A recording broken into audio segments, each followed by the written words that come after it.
Hey guys, तो अभी अपन discuss करने जा रहे हैं आज का जो आपका नीट का एग्ज़ाम था, क्या सीन है उसका, क्या आंसर की है, किस तरीके से सॉल्यूशंस हैं। तो मेरे पास जो कोड है वो है T3। ठीक है, तो चलो सबसे पहले चलते हैं। अपन फिजिक्स मुझे आती नहीं है, अपन सीधा डायरेक्ट चलेंगे केमिस्ट्री की तरफ।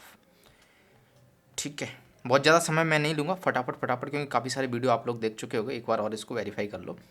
क्वेश्चन नंबर 51 की बात कर रही हैं, तो इसका जो आंसर है वो है इसका थर्ड। क्या आंसर है इसका? थर्ड। मैं बता देता हूँ थर्ड कैसे आ रहा है। देखो, सिंपल सिंपल देखो, जहाँ पर हमको पता है कि एम एन है, ये +7 में होता है। एम एन किस में होता है आपका? +7 में। और +7 से ये किस में जा रहा है? +2 में जा रहा है। यहाँ पर कैल्शियम +2 में, सॉरी 0 में है और +2 में जा रहा है। अब इसका मोल्स इंटू बैलेंस फैक्टर निकाल लो, और वो किसके बराबर होगा? फैराडे के। टोटल चार्जेस जो भी हैं। अब यहाँ पर ये चेंज कितने का है? 5 का है, तो ये किसके बराबर हो जाएगा?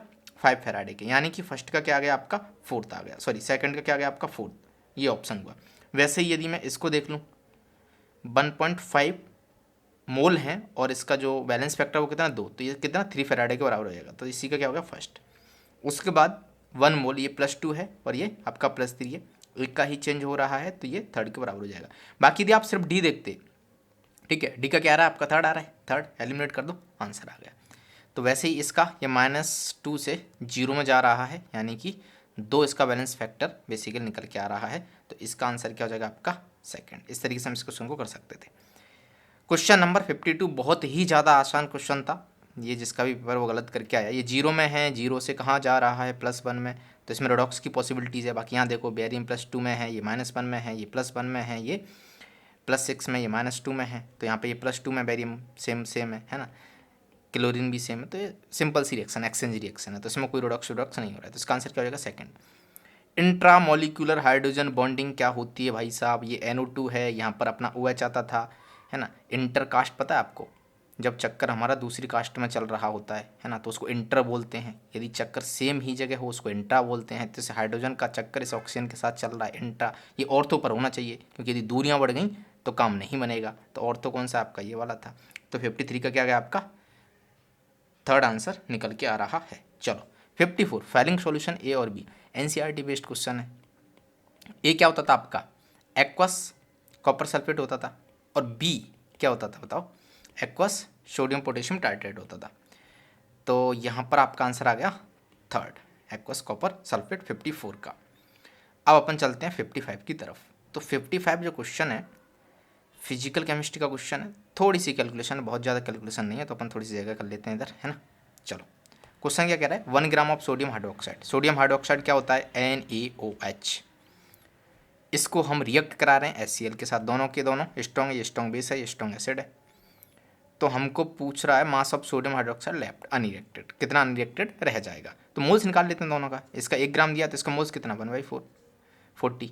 इसका मोलिटी इतना है और ml में ये दिया हुआ है, तो इसका मिलीमोल होगा 25 × 0.75, है ना। मोलरिटी इंटू वॉल्यूम क्या आता है? मोल्स के बराबर आ रहा होता है। तो ये ml में है, तो ml में लेते हैं, तो ये मिली मोल्स है। और ये हमने क्या कैलकुलेट किया है? मोल्स।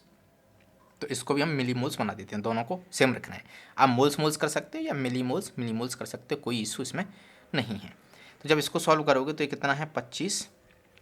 इसको लिख सकते हो 3/4। तो ये बेसिकली क्या होगा?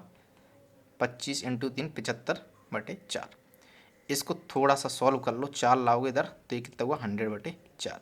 अब ये 75/4 है। तो आपको पता है कि इतने HCl को न्यूट्रलाइज करने के लिए इतने ही मोल चाहिए होंगे NaOH के। तो NaOH कितना कंज्यूम हो जाएगा? इतना ही, 75/4। ठीक है, तो कंज्यूम हो जाएगा अपना 100/4 में से 75/4। तो बचेगा कितना? 25/4। ये क्या बचा आपका? मोल्स बचा हुआ है। ठीक है, अब ये हमारा मोल्स रिमेन आ गया किसका? NaOH का। हमको क्या निकालना है? वेट, कितना मास बचेगा। तो मोल्स में मोलर मास से मल्टीप्लाई कर दो, तो 4, 10 और 250 ग्राम। तो करेक्ट आंसर क्या हो जाएगा? फोर्थ 55 का। चमक रहा है। 56 मेरे नोट्स जो भी देखें, सीधे के सीधे नोट से उठे हुए क्वेश्चन हैं। यदि मैं NH3 की बात करूँ, तो ये H ऐसा स्ट्रक्चर होता है। तो ये क्या है? Trigonal pyramidal. BrF5 ये कैसा होता है? BrF5 यदि इसका बनाओगे, F और यहाँ एक F आएगा इधर।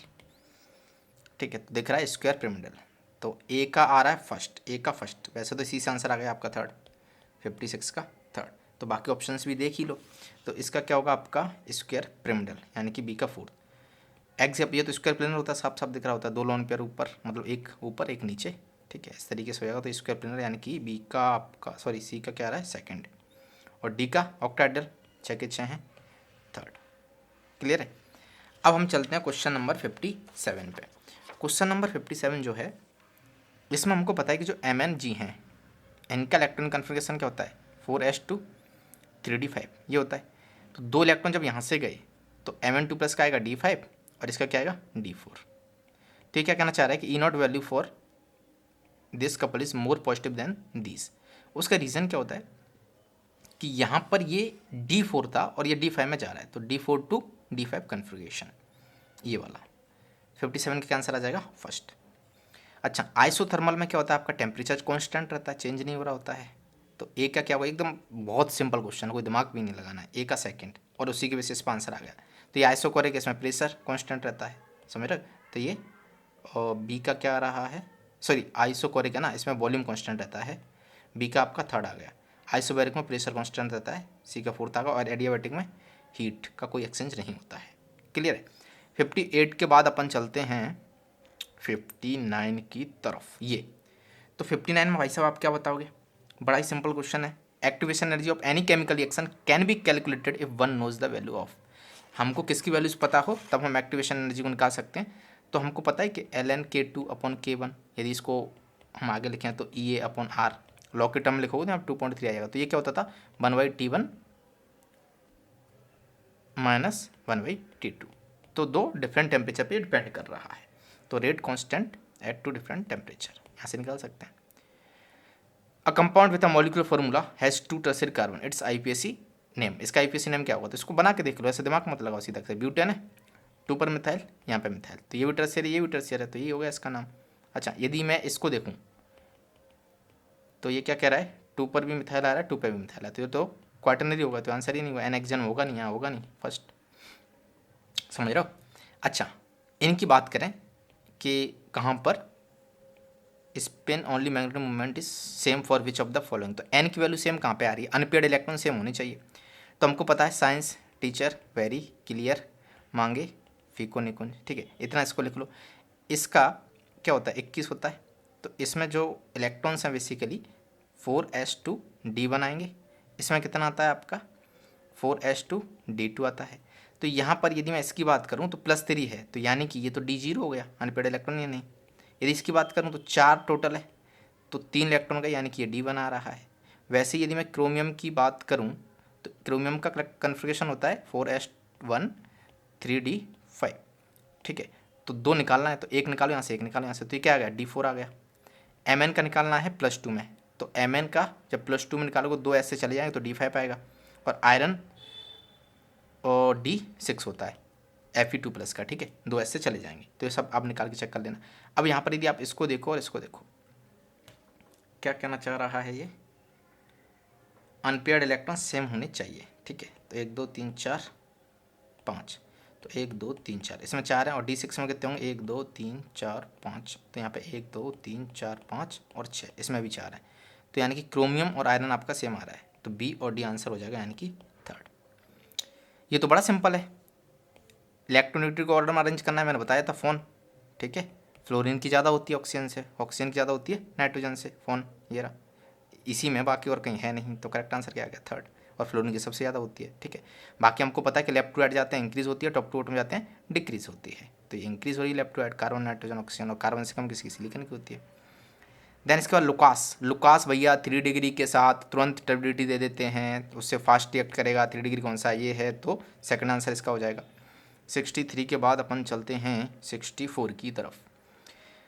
ये कह रहा है इन दोनों का मैग्नेटिक बिहेवियर डिफरेंट है, ठीक है। तो कोबाल्ट का एटॉमिक नंबर कितना होता है 27, 3 इलेक्ट्रॉन गए, यानी कि +3 में है ये, तो 24 आएगा, यानी कि d6। तो ये आपका d6 में, ये d6 में, ये स्ट्रॉन्ग फील्डिंग एंड है, ये वीक फील्डिंग एंड है। तो इसके केस में यहाँ पर पेयरिंग हो जाएगी 1 2 3 4 5 6, और उसके केस में पेयरिंग नहीं होगी 1 2 3 4 5 6, ऐसे बचेगा। तो अब रीज़न क्या है इसका वो भी देखते हैं। ये तो सही बोल रहा है, क्योंकि इसमें अनपेयर्ड इलेक्ट्रॉन 0 है, इसमें है कुछ, तो मैग्नेटिक बिहेवियर तो बदल जाएगा। यदि इसकी बात करूँ डायमैग्नेटिक का सही बात है, ये पैरामैग्नेटिक का सही बात है, तो दोनों के दोनों स्टेटमेंट क्या सही है, तो थर्ड आंसर इसका हो जाएगा। अब इसमें भी देखो बॉइलिंग पॉइंट जो होता है हेडलाइट्स का, उसका ऑर्डर कुछ ऐसा आ रहा है, तो टॉप टू बॉटम इंक्रीज होना चाहिए, मास की वजह से इंक्रीज होता है, बट इसका ज़्यादा इसलिए हो जाता है क्योंकि इसमें क्या है हाइड्रोजन बॉन्डिंग, और हाइड्रोजन बॉन्डिंग के कारण इसका बॉइलिंग पॉइंट बढ़ जाता है, तो रीजन भी सही है, सॉरी दोनों ही स्टेटमेंट क्या इसके करेक्ट हैं। इसके बाद इसकी बात करूँ एन क्या बताता है, पीरियड में यदि हम जाते हैं ना, सॉरी टॉप टू बॉटम जाते हैं, आपका पीरियड बढ़ रहा है, टॉप टू बॉटम जाने पर एन की वैल्यू बढ़ रही है, तो साइज़ क्या हो जाता है, बढ़ जाता है, तो उस तरीके से एन बढ़ता जा रहा है, साइज़ बढ़ता जा रहा है, तो यहाँ से सोच सकते थे साइज़ बढ़ता है। एल की बात करूँ तो एल पता है आपको, जीरो होता है किसके लिए, एस के लिए, वन होता है किसके लिए, पी के लिए, तो कहीं ना कहीं शेप बता रहा है ना, एस ऐसा होता है, पी ऐसा होता है, तो एल क्या बताएगा आपका, शेप बताएगा। इन्हीं दोनों से शायद आंसर आ जाना चाहिए था। और डी का क्या है, सेकेंड, डी का सेकेंड लो, सिर्फ एन की वैल्यू पता है आपका, उससे आंसर आ गया। बाकी ये क्या करता है, ओरिएंटेशन बताता है ऑर्बिटल का, और एम एस क्या बताता है, orientation off spin off electron, यानी कि एक ही घर में दो इलेक्ट्रॉन को बंद कर दो तो ये अपोजिट स्पिन के होते हैं, यदि सेम होंगे तो रह नहीं पाएंगे वो, है ना, अपोजिट्स नीडेड। चलो 67 की बात करता हूँ।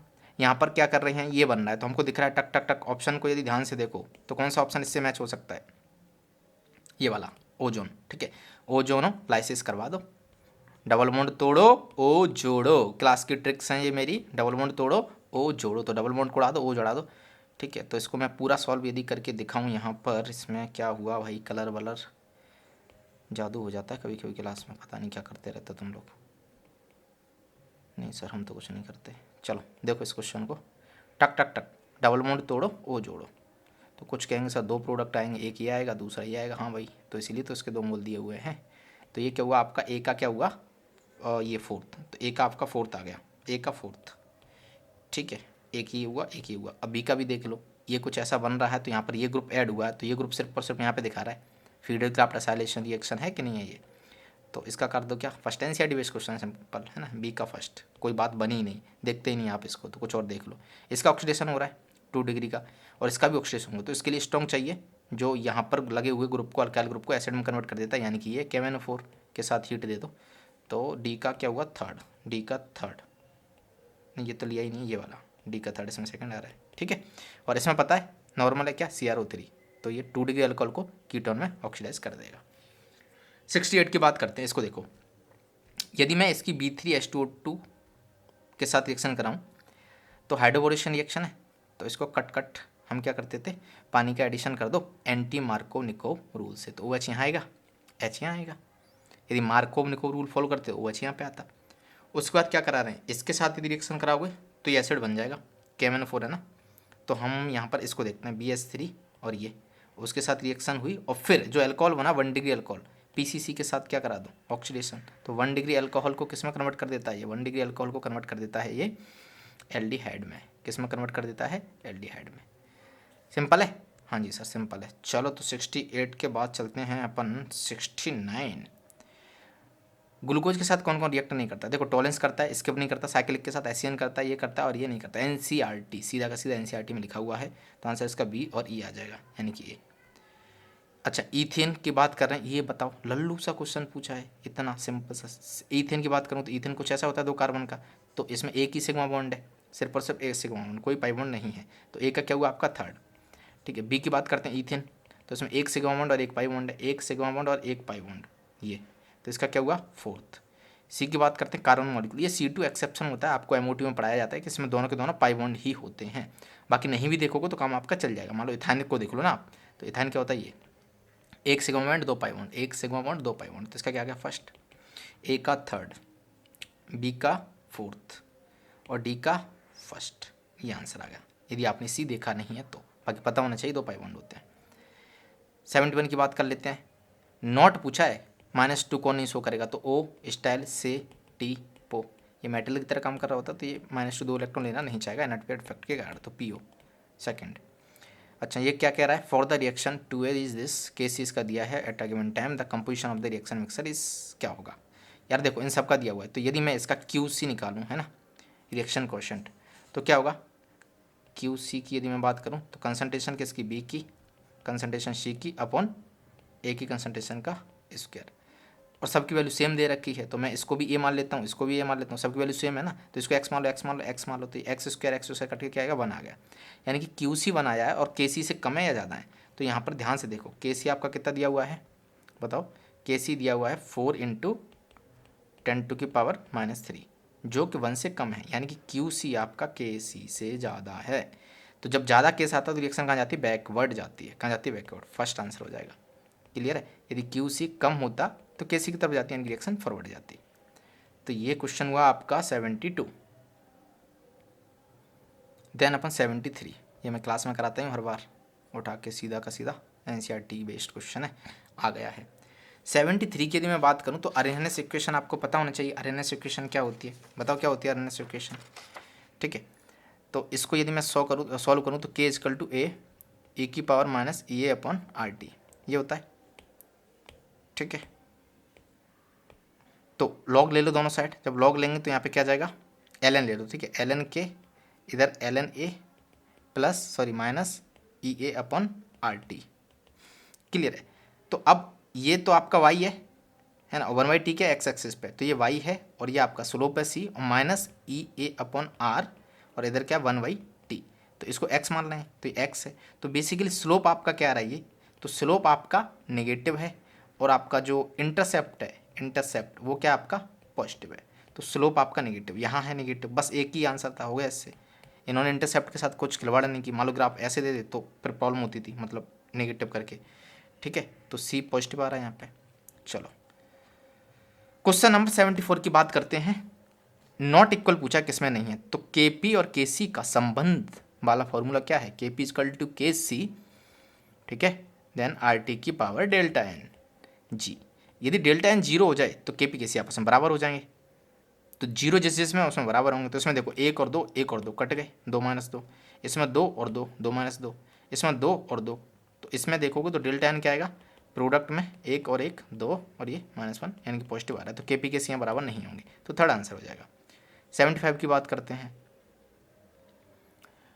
बॉइलिंग पॉइंट दिया हुआ है एन पेंटेन, आइसोपेंटेन, नियोपेंटेन। तो हमको पता है आइसोपेंटेन का स्ट्रक्चर कुछ ऐसा होता है, नियोपेंटेन कुछ ऐसा होता है। तो ब्रांचिंग बढ़ रही है, बॉइलिंग पॉइंट घटेगा, सही बात है, कम हो रहा है। तो इसमें ब्रांचिंग इंक्रीज होती है, बॉइलिंग पॉइंट का कुछ रीजन दिया हुआ है, घट रहा होता है क्योंकि स्मॉलर सरफेस एरिया उसको मिल रहा होता है। इंटरमोलिकुलर फोर्सेस भी क्या हो जाता है, इसका कम हो जाता है। तो रीजन भी दूसरा स्टेटमेंट भी सही है।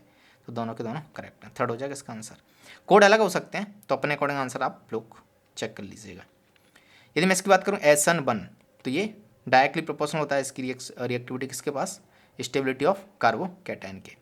तो अब कार्बोकैटायन कहाँ ज़्यादा स्टेबल है, ये देखो, ये तो होगा ही नहीं क्योंकि डबल बॉन्ड करेक्टर है, और यदि यहाँ से तुमने Br को निकाला तो पॉजिटिव चार्ज यहाँ आएगा। और पप्पू अनस्टेबल होता है, कई बार बता रखा है मैंने, पप्पू का मतलब होता है positive charge at pi bond is unstable. तो डबल बॉन्ड पर पॉजिटिव चार्ज अनस्टेबल होता है, तो ये नहीं होगा। यहाँ पर देखोगे Br जब गया तो पॉजिटिव चार्ज इधर आ जाएगा, और ये इसके साथ एकदम खुश है, बिंदास रेजोनेंस में जा रहा है, तो यही फास्ट रिएक्ट करेगा। 77 फिजिकल केमिस्ट्री का क्वेश्चन बड़ा ही सिंपल है, देखो पढ़ो क्वेश्चन को सही से। Energy of an electron in the ground state N1 for helium is this. तो हमको एनर्जी का रिलेशन पता होना चाहिए, -13.6 Z² अपॉन N², ये होता है। ठीक है, अब हीलियम का कितना दे रखा है, -x, तो हीलियम का मैंने माना कि -x एनर्जी दे रखी है, और ये -13.6, जेड कितना होगा, हाइड्रोजन हीलियम 2 होता है, तो 2² और N की वैल्यू 1 है, तो 1 का क्या ही रखोगे, ये आ गया। अब हमको बेरिलियम 3+ के लिए क्या ना N2 में क्या होगा, तो मैंने कहा कि ये एनर्जी है किसकी, बेरिलियम की। यहाँ पर -13.6, जेड क्या होता है, हाइड्रोजन हीलियम लिथियम बेरिलियम 4 होता है, तो ये 4² और N की वैल्यू 2², तो देखोगे 4 है और ये 4 × 4, तो कट के कितना हुआ, 4 हुआ। ठीक है, अब ध्यान से देखो, ये और ये वैल्यू तो सेम ही है ना, हाँ या ना, -13.6 -13.6, और ये कट के 4 आ रहा है, तो ये ऊपर 4 है, यानी कि ये -x के बराबर हो जाएगा, जो था वही रहेगा सेम। तो थर्ड आ गया आंसर इसका। एंट्रोपी इंक्रीज, तो रैंडमनेस कहाँ पर बढ़ रही है वो देखना है, लिक्विड से वेपर जा रहा है, रैंडमनेस बढ़ रही है, तो पॉजिटिव होगा। यहाँ 2 ये सॉलिड था, गैस में गया तो पॉजिटिव होगा, ये होगा, ये होगा। ये 1 था, 2 मोल बन रहा है, रैंडमनेस बढ़ रही है, तो ये होगा। यहाँ पर टेम्परेचर हम क्या कर रहे हैं, कम कर रहे हैं, तो रैंडमनेस कम कर रही है, नेगेटिव होगा, तो ACD ही इसका आंसर होगा फर्स्ट। यदि मैं इसकी बात करूँ, changes from solid to vapour state without passing through liquid state, sublimation 9th में भी पढ़ रखा है, तो तुम लोग तो करके आ ही गए होगे, जिसका ये गलत है बड़ी प्रॉब्लम है। ठीक है, तुम लोग मत करो फिर। 80 देखो, एलिमिनेशन से कर सकते हो इस क्वेश्चन को, बड़ा आसान है, पहली निगाह इस पे जानी चाहिए। जब 2 ब्रैकेट आ जाए तो कोऑर्डिनेशन फटाक से। सी का क्या हुआ, 4th, सी का 4th। देन हाइड्रोजन आ रहा है, एक्सचेंज करेंगे तो हाइड्रेट, तो इसका क्या आ रहा है हाइड्रेट यानी कि सॉल्वेट फर्स्ट आ रहा है, तो डी का क्या होगा फर्स्ट, ये वाला आंसर आ गया आपका। ए और बी में देखना है, देख लो ए और बी में लिंकेज और आयनाइजेशन की बात करें तो लिंकेज यहाँ पॉसिबल हो सकती है, एक बार ये NO2 N से कनेक्ट है, दूसरी बार में O से कनेक्ट हो जाएगा, तो लिंकेज ये क्या होगा ए का सेकंड होगा, और ये एक्सचेंज करा दो तो आयनाइजेशन हो जाएगा, तो उस तरीके से आंसर क्या जाएगा इसका थर्ड। दो स्टेटमेंट है, एनिलीन फ्रीडरक्राफ्ट रिएक्शन नहीं देता है, सही बात है, क्योंकि AlCl3 क्या होता है आपका लुईस एसिड होता है और NH3 के पास लोन पेयर है, तो ये एसिड बेस रिएक्शन हो जाएगी एनिलीन में, ठीक है, तो इसलिए ये फ्रीडरक्राफ्ट रिएक्शन नहीं देता है। और aniline can not be prepared through Gabriel synthesis, Gabriel synthesis से भी हम इसको नहीं बना रहे होते हैं, क्योंकि आपको पता है कि कुछ इस तरीके की कहानी होती है, COCON-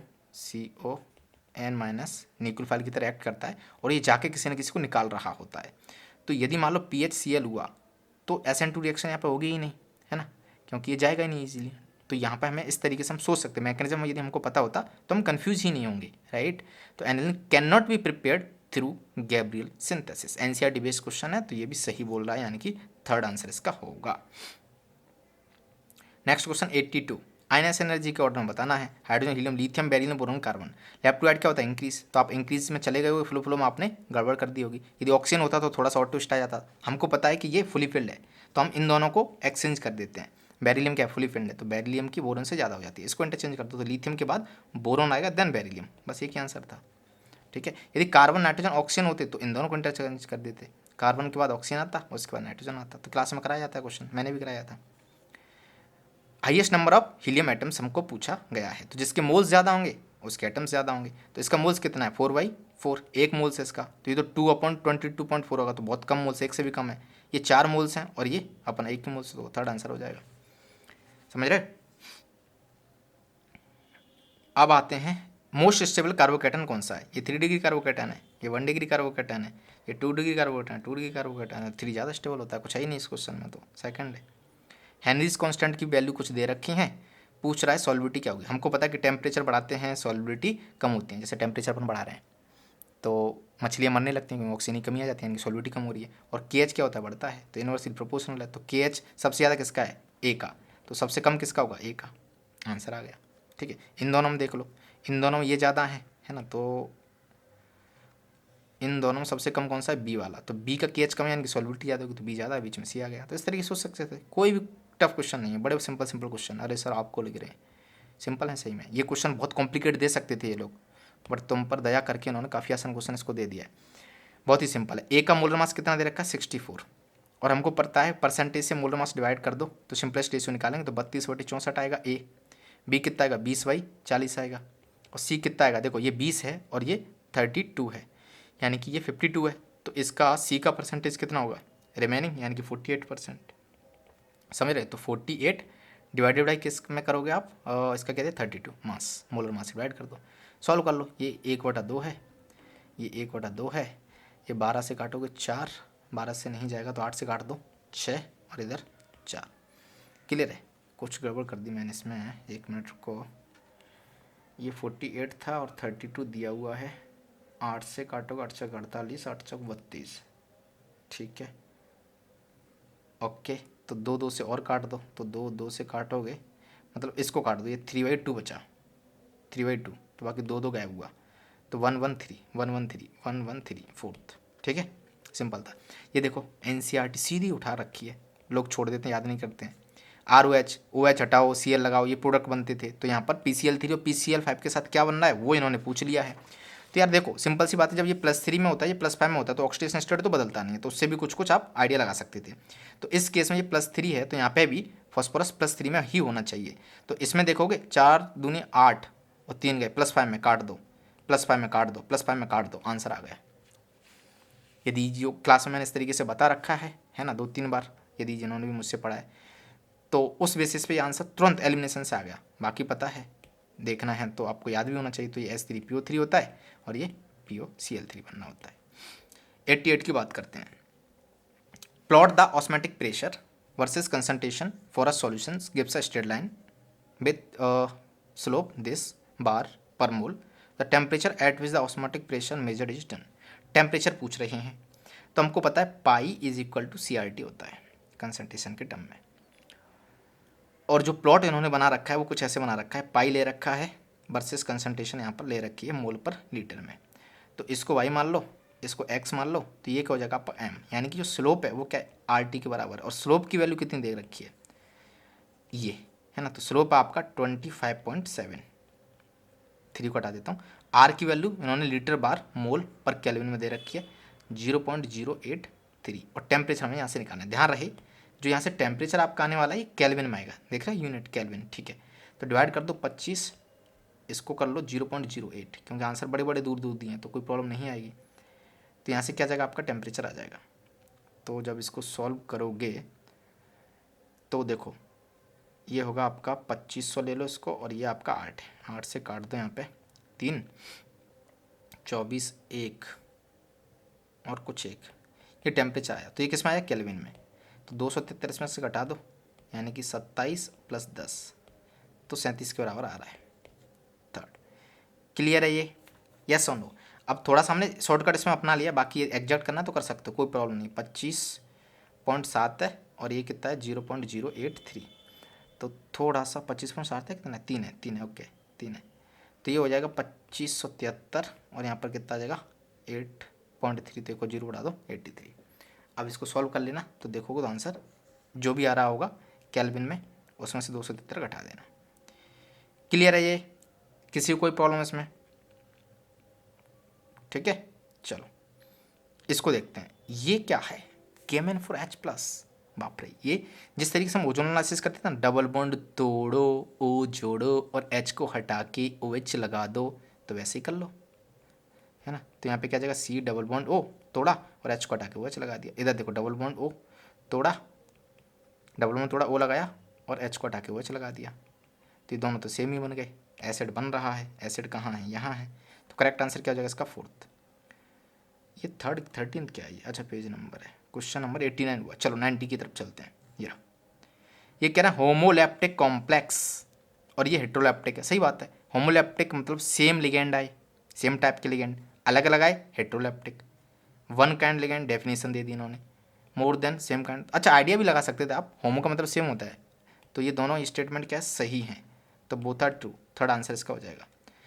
during preparation of Mohr salt solution ferrous ammonium sulphate, ferrous ammonium sulphate, ठीक है, ammonium sulphate, which of the following acid is use to prevent hydrolysis of Fe2+। तो इसमें लेते हैं हम dilute sulphuric acid. Salt analysis से 2 question आए थे, एक बार एक ये आया था और एक और था, तो जिन्होंने नहीं पढ़ा होगा इस बार तो उनका हो सकता है सॉल्ट एनालिसिस छूट गया हो, क्योंकि नया ऐड हुआ है। डायपोल मोमेंट की बात कर रहे हैं तो NF3 का ज़्यादा होता है, NH3 झूठ बोल रहा है, NH3 का ज़्यादा होता है। किसका ज़्यादा होता है, NH3 का, ठीक है, ऊपर की तरफ खींच रहा था यहाँ से यहाँ से यहाँ से। अच्छा CO3 के कैनोनिकल का मतलब होता है रेजोनेटिंग स्ट्रक्चर्स बन रहे हैं, तो CO3 कुछ ऐसा होता है। अच्छा ये तो बड़ा आसान हो गया क्वेश्चन, तो एक बार डबल बॉन्ड यहाँ, एक बार यहाँ आएगा, एक बार यहाँ आएगा, 3 बनना है, तो यही सही हुआ, बाकी को देखो ही मत। ओजोन के नहीं होते हैं 3, BF3 नॉन जीरो नहीं होता है, डायपोल मोमेंट 0 होता है, क्योंकि BF3 का स्ट्रक्चर कुछ ऐसा है, सिमेट्रिकल है ना, रेगुलर ज्योमेट्री कोई लॉन पेयर नहीं होता है, तो डायपोल मोमेंट क्या होता है 0 के बराबर होता है, सही बात है। 92 के बाद चलने अपन 93 पर। ये जो क्वेश्चन है सॉल्ट एनालिसिस का क्वेश्चन था, आपको ग्रुप्स मतलब बहुत बेसिक पूछा, एकदम डीप में गए भी नहीं है ये। Given below are certain cations, कुछ कैटायंस नीचे दिए हुए हैं। Using inorganic qualitative analysis arrange them in increasing group number from 0 to 6, 0 to 6 group number में अरेंज करना है। तो आपको पता है CO2+ ग्रुप 2 में आता है, एल्यूमिनियम 3 में आता है, कोबाल्ट 4 में आता है, बेरियम 5 में आता है और देन मैग्नीशियम 6 में आता है, ठीक है। तो ई में आपका मैग्नीशियम है लास्ट में, तो ये आपका ई आ गया। देन 5th पे आपका बेरियम, तो 5th पे आपका सी आएगा, यानी कि ये ई और सी। देन ये है 4th और ये 3rd और 2, ठीक है, अरेंज कर देना। इसकी बात करते हैं, CN को हटा दो, CN को यहाँ पे आई हटा के लगा दो, मेजर प्रोडक्ट बताना, तो CH2 CH2 CN। Hydrolysis partial करवाओगे तो क्या होगा, partial hydrolysis CH3 CH2 CH2 C double bond O NH2, ये होगा पार्शियल हाइड्रोलाइसिस। फिर उसके बाद NOH Br2 के साथ रिएक्शन करा दो, तो कौन सी रिएक्शन, होपमान ब्रोमाइड, तो ये इसको उड़ा देगा, यानी कि यहाँ पे क्या आया CH3 CH2, ये भी बहुत लेंदी नहीं दिया इन्होंने, NH2, ये आएगा सिंपल सा क्वेश्चन। तो करेक्ट आंसर क्या हुआ इसका, 3 कार्बन है ना, प्रोपाइल अमीन C, क्या आंसर हुआ इसका C। क्वेश्चन नंबर 95 की बात करते हैं। The temperature of a reaction quadruples when the temperature changes, ये क्या लिखा है, हाँ चेंजेस ये from 27 degree Celsius to 57 degree Celsius calculate the energy of activation. Activation energy इसकी बताना कितनी क्या हो रही होगी। चलो भाई साहब सॉल्व करते हैं, क्या करें। इसमें जो फॉर्मूला लगाना कौन सा लगाओ, log K2/K1 is equal to E की पावर 2.303 होता है, मैं 2.3 ले लेता हूँ R, और यहाँ पर क्या होता था आपका 1/T1 माइनस 1/T2, तो T2 minus T1 upon T1 into T2, ये निकल के आ रहा है। अब सुनो ध्यान से कैसे सॉल्व करते हैं। ये क्या है 4 टाइम्स है T2, ठीक है, तो इसको हम क्या लिख सकते हैं 4x और x, तो ये हो जाएगा log 4 कट के। E की वैल्यू तो हमको निकालनी है, ये कितना 2.3, R की वैल्यू उन्होंने दे रखी है जूल केल्विन में 8.3, तो 8.3 ले लेते हैं R। T2 माइनस T1 जब इसमें से इसको घटाओगे तो कितना होगा ये 30, ठीक है, डिग्री सेल्सियस में है। यदि केल्विन में भी घटाते हो तो कोई प्रॉब्लम नहीं आएगा, तो केल्विन में भी सेम ही आंसर आ रहा होगा 30। अब T1 की यदि मैं बात करूँ तो इसमें 273 जोड़ दो तो कितना हुआ 300, इसमें 273 जोड़ दोगे यानी कि 330। अब इसको सॉल्व कर लो भाई साहब। log 4 की वैल्यू दे रखी 0.6, तो log 4 कितना है अपना, ये है आपका 0.6। क्लियर है, हाँ या ना, नहीं सर कुछ क्लियर नहीं है, ठीक है, ये हमको निकालना है। तो अब क्या करते हैं, इसमें मल्टीप्लाई कर देते हैं किसका 2.3 इधर ले जाओ इंटू 8.3, और ये 0 हटा दो, 3 से 3 हटा दो, 10 इधर कर दो, तो ये कितना होगा 3300, और ये E की वैल्यू निकल के आ गई जूल में। अब इसको सॉल्व कर लो, कैसे करोगे, तो ये 2 जीरो है ना, तो इन 2 जीरो से मैं क्या कर देता हूँ, इसको उड़ा देता हूँ, इस पॉइंट को उड़ा दिया मैंने, इस पॉइंट को उड़ा दिया। अब थोड़ा सा और आगे सॉल्व करते, 6 2 और 8.3, तो इसको मैं 6 8 है कितने होते हैं 48 होते हैं, थोड़ा सा ज़्यादा ले लो 0.3 भी है, तो मैं इसको 50 ले लेता हूँ, ठीक है, 50 इंटू 23 इंटू 33 कुछ ऐसा है। अब सुनो क्या करें इसमें, और मतलब शॉर्टकट निकालना है, तो ये आपको दिख रहा है ये कुछ 100 के बराबर होगा, 100 से ज़्यादा होगा वैसे तो। इस जीरो को यहाँ लगा दो तो 330, और इसको जब सॉल्व करोगे 5 दिए 15 की 5 हंसला 1 5 10 1 11 115 115 आ रहा है इंटू 330, तो अब ये 100 है यानी कि 33000। यदि ये 100 होता तो कुछ ऐसा आता, यानी कि 33 से ये जूल में है किलो जूल, उससे ज़्यादा आएगा क्योंकि 15 हमने हटा दिया, तो 33 किलो जूल से ज़्यादा वाला आंसर हमको देख लो किलो जूल, तो ये है 33 से ज़्यादा 38, ठीक है, इतना भी ज़्यादा नहीं होगा कि 380 मल्टीप्लाई हो जाए 10x का। क्लियर है ये, तो क्या होगा इसका C। तो ऐसे एलिमिनेशन कर सकते थे। एलिमिनेशन तभी करना जब ऑप्शंस क्या है काफ़ी ज़्यादा, मतलब अप्रॉक्सीमेशन इतना बड़ा तभी करना जब ऑप्शंस बहुत दूर दूर है, इसमें तो बहुत ज़्यादा ही अंतर था, जमीन आसमान का अंतर था। अब 96 की बात करते हैं, consider the following reaction in sealed vessel at equilibrium with concentration of this. तो चलो भाई सॉल्व करते हैं, क्या कह रहा है ये। यदि मैं इसका केसी निकालूं तो केसी क्या होगा, O2 की कंसंट्रेशन N2 की कंसंट्रेशन अपॉन NA की ट्वाइस कंसंट्रेशन, तो रख सकते हैं केसी ऊपर से सॉल्व करो 3 इंटू 10⁻³ N2 की देन O2 की 4.2 इंटू 10⁻³ और नीचे क्या आ रहा है 2.8 इंटू 10⁻³, तो एक बार इसका और मल्टीप्लाई कर दो, हाँ या ना, तो इंटू 2.8 इंटू 10⁻³, तो यहाँ से देखोगे ये कैंसिल आउट हुआ। क्लियर है, अब ये पॉइंट को उड़ा दो यहाँ से, तो 14 दूनी 28 और 14 42, तो ये यहाँ से कैंसिल आउट हुआ, ठीक है, तो 3 तक 9, तो ऊपर आया 9 और ये कितना आ गया 5.6, केसी यहाँ से निकल के आ गया। चलो अब क्वेश्चन पढ़ो वापस, केसी हमने निकाल लिया। अब ये कह रहे हैं कि हम इस रिएक्शन में 0.1 मोल लें कंसंट्रेशन बेसिकली NO की क्लोज्ड वेसल में, तो डिग्री ऑफ डिफ्यूशन NO का क्या होगा। तो हम इसको क्वेश्चन को कैसे सॉल्व करें आगे देखो ध्यान से, NO था, ये किस में जा रहा है N2 प्लस O2 में जा रहा है, हाँ या ना, तो मैंने कहा कि इसकी इनिशियल कंसंट्रेशन 0.1 थी, तो फाइनल क्या होगी 0.1 माइनस C अल्फ़ा, C यहाँ पे क्या कंसंट्रेशन 0.1 है तो 0.1 अल्फ़ा, ऐसे लिखते थे, C अल्फ़ा है ना, कुछ जैसे मान लो इनिशियल कंसंट्रेशन C है तो C माइनस C अल्फ़ा, उधर C अल्फ़ा उस तरीके से आ रहा होता था, कुछ याद हो तो आपको, ठीक है। तो यहाँ पर 0.1 अल्फ़ा है और इसका स्टैक्योमेट्रिक कोफिशिएंट क्या 2, तो इसका आधा यहाँ पर आ रहा होगा यानी कि 0.1 अल्फ़ा बाई टू, इधर 0.1 अल्फ़ा बाई टू। तो यहाँ से यदि मैं के सी निकालूँ तो वो कितना होगा, ये जो के सी आएगा 0.1 अल्फ़ा बाई टू इसकी कंसंट्रेशन, देन इसका 0.1 अल्फ़ा बाई टू और इसका क्या आएगा स्क्वायर, तो 0.1 माइनस 0.1 अल्फ़ा का स्क्वायर, और ये बराबर होगा जो वैल्यू ऊपर निकल के आई है 9/5.6 के। अब इसको फर्दर और सॉल्व कर लो। तो देखो 0.1 इसमें से कॉमन ले लो, तो जब मैं इसमें से 0.1 कॉमन लूँगा, इसमें से भी कॉमन ले लो, तो ये क्या होगा 0.1 स्क्वायर आएगा, क्या कर दिया ये 0.1 स्क्वायर, और इधर आपका अल्फ़ा स्क्वायर आएगा, और अपन 4 नीचे ले लो, इसमें से 0.1 स्क्वायर कॉमन ले लो, और इधर क्या बचा 1 माइनस अल्फ़ा स्क्वायर। ठीक है, तो ये तो कट गया, क्लियर है। और इस 4 को 9/5.6 ये काट दो, तो कितना आ जाएगा उधर 14 आएगा, तो ये बचा आपका alpha square 1 minus alpha square is equal to 9/1.4।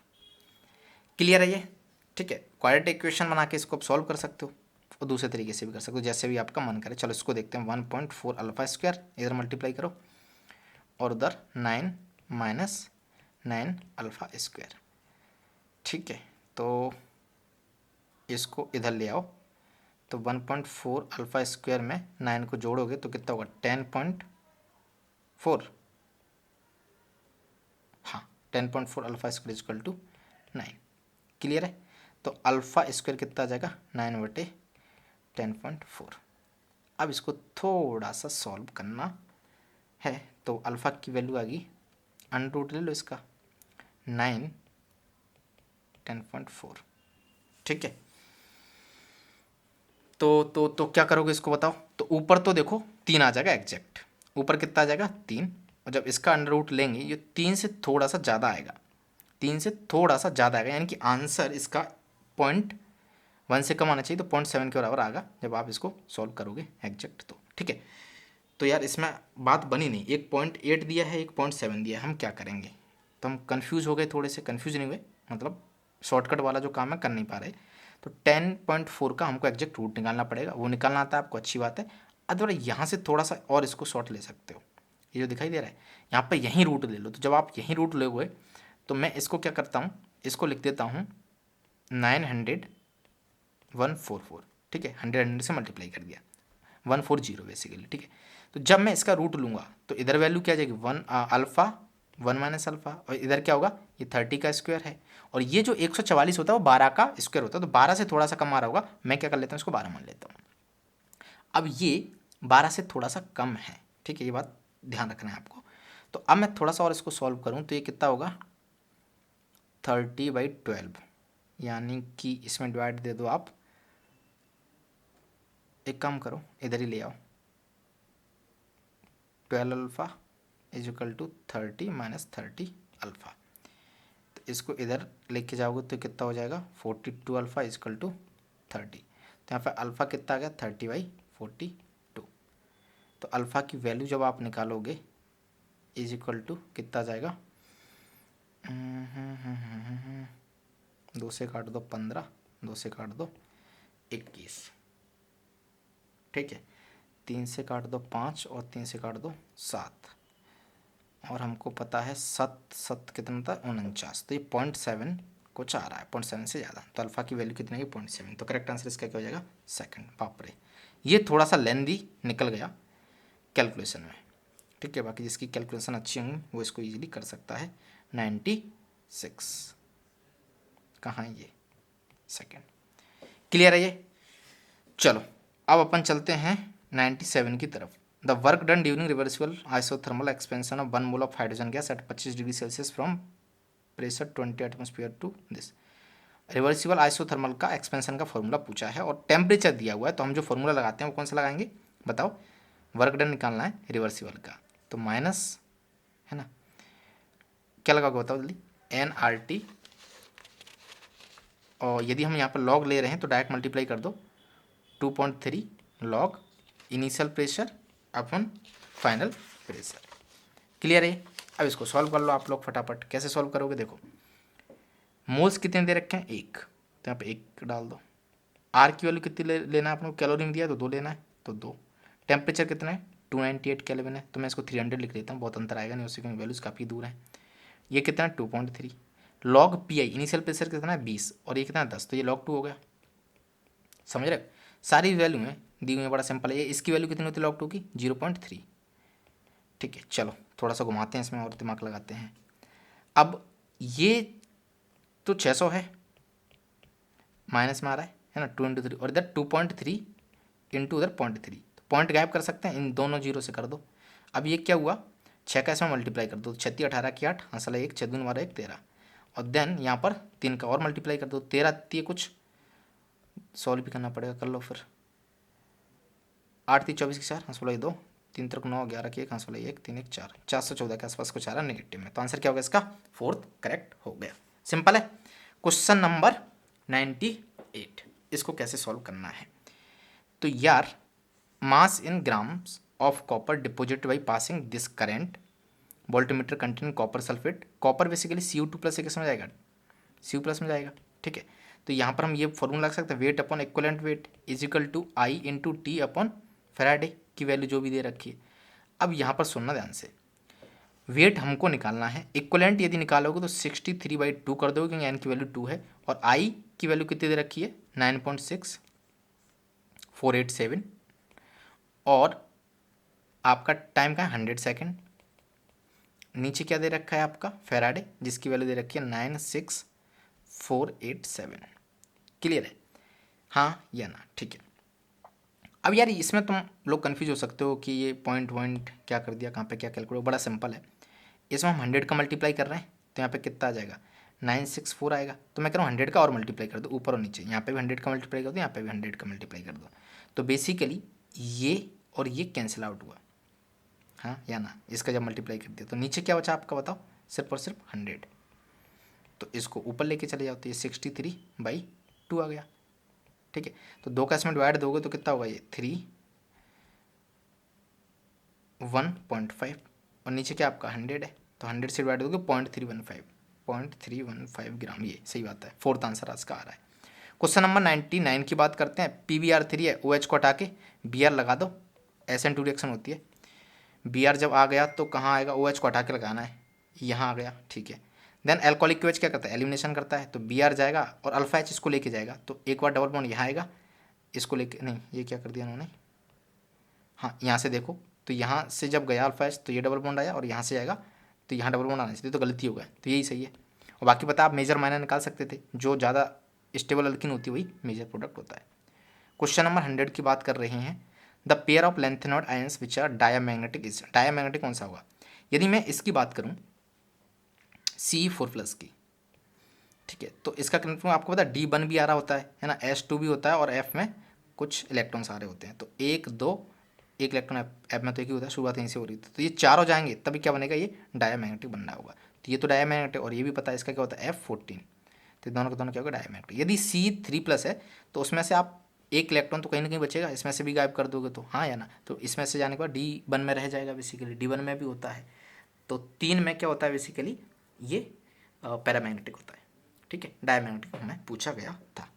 Clear है ये, तो आई होप कि बड़ा आसान पेपर तो मैं नहीं कहूँगा इसको, ऑर्गेनिक और इनऑर्गेनिक आपका बहुत ही ज़्यादा आसान था, बट फिजिकल केमिस्ट्री थोड़ा सा लेंदी लग रहा था।